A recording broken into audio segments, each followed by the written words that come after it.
અમુક લોકો નહીં કહેતા કે માડી હવે બધી જગ્યાએ કંઈક કાર્ય સિદ્ધ કરવાનું હોય તો અમુક કોઈ ગુપ્ત મંત્ર આપો, કોઈ ગુપ્ત મંત્ર આપો.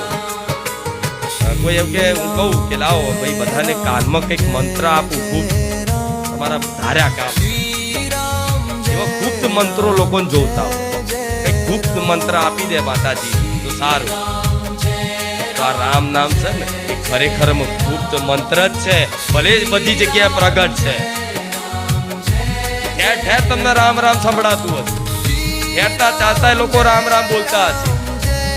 રામ નામ શું છે ને એ રહસ્ય જે જાણી જાય ને, રામ નામ શું છે એ રહસ્ય જે વ્યક્તિ કોઈ ભક્ત જાણી જાય ને, તો આ સંસારમાં આખા બ્રહ્માંડમાં કોઈ એવી વસ્તુ નથી, કોઈ એવી પરિસ્થિતિ નથી કે રામનું નામ લેવા વાળો વ્યક્તિ એના પ્રાપ્ત ના કરી જાય. કોઈ એવી વસ્તુ નથી, કોઈ એવી સિદ્ધિઓ નથી, કોઈ એવી શક્તિઓ નથી કે રામ નામથી ના મળે. બધું જ મળે, પણ આ વાતનો વિશ્વાસ કરીને રામનું નામ જપવું પડે. એમને ભાવ વગર જપશો તેનું ફળ તો મળશે, પણ ભાવથી, પ્રેમથી, હેતથી, ભગવાનને ભગવાન માનીને, પોતાના માનીને રામનું નામ જપ કરો તો એનો વિશેષ ફળ મળે. શું ભગવાન તમારા પોતાના નથી? નથી.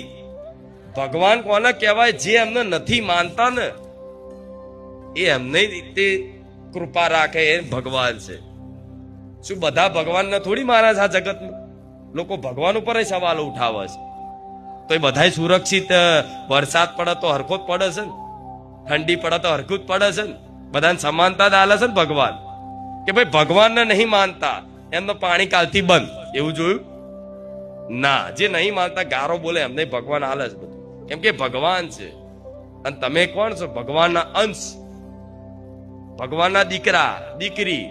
અગર તમે જો ભગવાન બધાને સંતાન માને છે, બધા મારા દીકરા છે, મારા સંતાન છે, પણ દીકરાઓ નહીં માનતા કે ભગવાન મારા પિતા, પરમ પિતા પરમેશ્વર છે. તકલીફ એ જ છે.